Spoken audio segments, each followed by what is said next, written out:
to be hunched over. I want to sit up straight like a proper young man. Hey, everybody. It's Carlos from Mortals, Inc. I'm here again with Mikey. Or he doesn't say anything.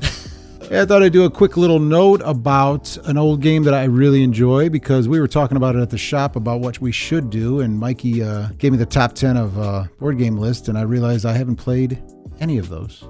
Any of them? I mean, I'm kind of guilty too. I haven't played any either, so. You haven't played a game in your life. Yeah, wait. Have you? Come on. Have you? Game of my life? Name one. A board game? Yeah. Monopoly. Okay. Yeah, I saw that coming. Yeah, you win. You win. Obviously, I have to play some more games, or we all have to get together and play some games. But I'm going to go back to an old throwback that I enjoy called Talisman. This game's been around forever, so I'm not going to say anything new and exciting about it from anybody who thinks that I'm going to go in depth about it. What this is mostly for is like new players that probably never tried or heard of Talisman. Talisman just released a new role-playing game book, which I haven't read either, so I'm going to have to read that too. I just bought it, I think. So I'm going to read that and see what it's about. Wait, you think you bought it or you bought it? Well, I think I bought it. I got stuff, man.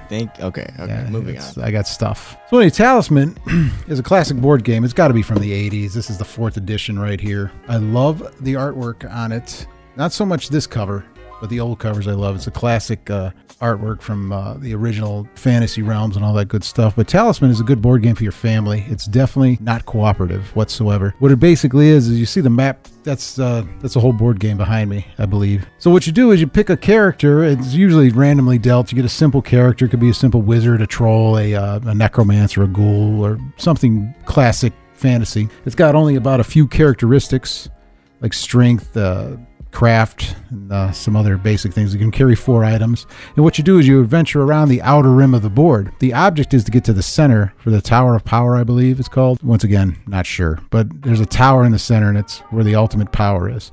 What you're doing is you're racing against the other players to adventure around the outer ring, and when you get powerful enough, you go to the middle ring. You adventure around there for a while until you feel that you're yourself powerful enough to go into the Tower of Power. Then you go through several challenges, and what happens is you're basically king of the hill. So basically you just play until you get to that tower power, and then you're the best. Nobody can stop you. Well, no, then the other players try to stop you, so they're actually actively trying to go after you when you're in the tower. So while you're in the tower, you can actually damage the other players and assault them and cast spells on them and wipe them out. If you're able to wipe them out, then you win the game. Like I said, it's been around for a long time, and it is a lot of fun. It's kind of a beer and pretzels adventure game. It's real easy to understand. There's plenty of pieces with it, and it's pretty deep for a game. I can't drink beer yet. Well, so how am I going to play? You have Gatorade. Okay. I mean, yeah. This is not sponsored by Gatorade. No. Oh, God. Blur that out. I got to cut that out. Yeah, you got to cut that out. Yeah, so basically you just go around this board, and you adventure, and what you do is you run into monsters like dragons, demons, the classic stuff, and find yourself gaining weapons. You can stop at like fortune tellers. You can stop at healers. You can actually, if you land on the same space, you can actually fight other players and either, rob them or damage them and all that other fun stuff.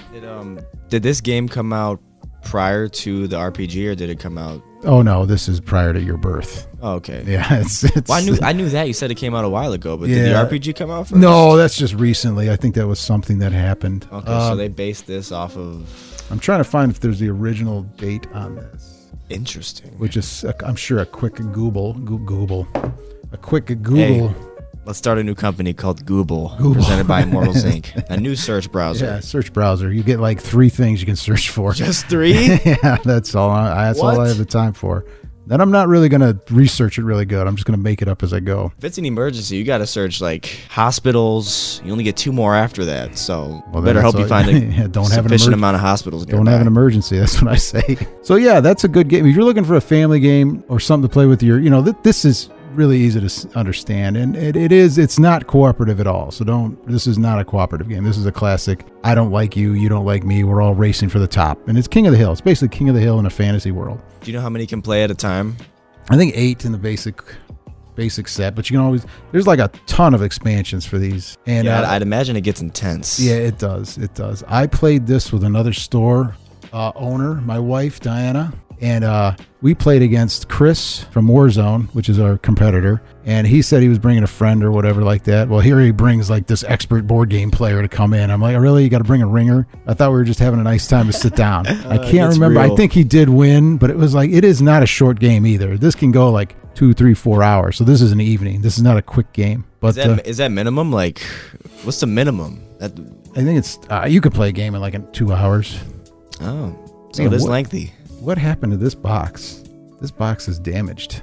Did you guys throw this down or something? Well, anyway, we got a damaged box.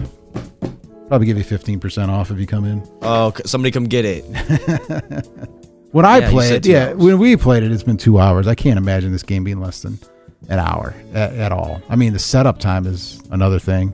Well, it's different. It's different because, like you mentioned, how you start at the outside and you have to work your way in. Because I know how, traditional board games, it's kind of like you automatically work your way in. But there's obviously steps you got to take to boost yourself up to get to that tower. Oh, yeah. And if you make a mistake, like you even have to fight somebody. You got to fight the Guardian to get to the inner sphere or inner realm or whatever they call it now. Tower power? Is that what you call it? No.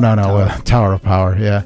Well, the outer realm, to get to the inner realm, you have to fight like the gatekeeper. And if you can't even beat him, you can't even go up, And then if you go up and you find out like, ooh, I'm not powerful enough, you can come back down without a penalty. And the trick to it is, though, you have to move the spaces, and then it'll tell you right on the space what you pull an adventure card, or if you can buy something, or you find like special fountains that give you powers and stuff like that. So that's how you power up? Yeah. Like, do you roll the dice for this, by the way? It's 6-sided dice. So it's basically it's one 6-sided dice roll.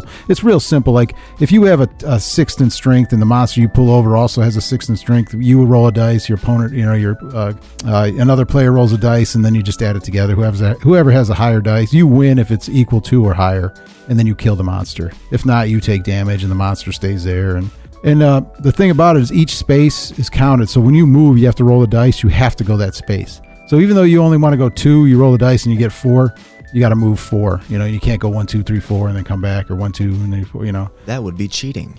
Yeah, but that's what makes it more difficult. And it's like sometimes you get choices that are terrible. Like the big part about this is you can get turned into a toad. That's like a running joke. If you get turned into a toad, all your stats are crappy, and you got a little toad piece, and you got to hop around and find a princess to kiss you, or a witch to turn you back, or roll basically, something. Get toaded. Get toaded. I'm sure that means something that you're not going to tell me, that you young kids. I honestly don't know. I mean, I just said Does get it toaded. Mean something? I'm guessing it means like get toaded. You're the toad. Don't talk like that. So if there's any game that you could possibly relate this to, could you? No, because this is the game that people relate games to. If that makes any sense. Yeah, it does. Oh, it plays like Talisman. Like this. It basically sets a precedent, right? Imagine like Monopoly in a fantasy world, and you're just going around the board trying to get powerful. Like in Monopoly, you're trying to get the most money and bankrupt the other players. Basically, in Talisman, you're trying to go around the board and outpower and beat up the other players once you get to the tower. So sounds like Grand Theft Auto a little bit. Okay, not in any way I could see whatsoever, but sure. What's funny or it's good about this is like on the board, it's a square board, and then when you buy expansions, they either have cards or players, or they have other boards which you set up on the corner of the main board. So like you could go. This is the actual board behind you. Yeah, this is the actual one that you start off with. Yeah, right? The core board. So like if you shuffle these new cards in, and you might get like a cave or like a keep card. Go to the keep, and the keep is actually attached to the board, so you can actually go to the keep and go into it and stuff like that. It's pretty good stuff. And like I said, this is the 4th edition. I used to have the box I think of, and you'll be able to find it, 2nd edition of Talisman box if you put it up. It's like a dragon with a guy sitting on the back of it or fighting it or something like that. But it's like a classic image of sci-fi fantasy, or not sci-fi, but fantasy. That's my favorite box set. I had that, and I had all the supplements, and I sold it for a dumb reason. But I'd like to get it back one day. In fact, I was able to find a 1st edition box set, which is even a more classic, simpler version of the cover, and it was in England. And I'm trying to see if this young lady would ship it to me if I pay for it. But she's afraid of international. I shouldn't say she's afraid. She's leery of international shipping. I'm like, listen, just ship it. I got insurance on it, so hopefully I can get it. That's where any of your inheritance may go, but you're not going to get any, because it's going to go to games. Harsh. Or you got to fight my daughter for it. Either way. All right, guys. That was fun. Mike, you want to add anything? No. I mean, basically just get toaded. All right, I'm done. All right, I'll see you guys later. Remember, like and subscribe. I'm sorry, just subscribe to our YouTube page. You can like our videos too. Yeah, if you like this video, like the other videos. And then Oh, we also have Patreon. Remember, you can support us. That's how you become a co-producer. Exclusiveness. Yeah, we'll put your neighbor. We'll put your We're not name. You gonna put your neighbor's name We're not on going to there. put your neighbor's information up there unless they do subscribe to Yeah, our if they subscribe, Patreon. then yeah, that's great. Yeah. We'll put neighbor of, and then Facebook, all that nonsense. MortalsInc.com. That's where you go to find all your cool stuff. All right, until next time, guys. Peace. Later.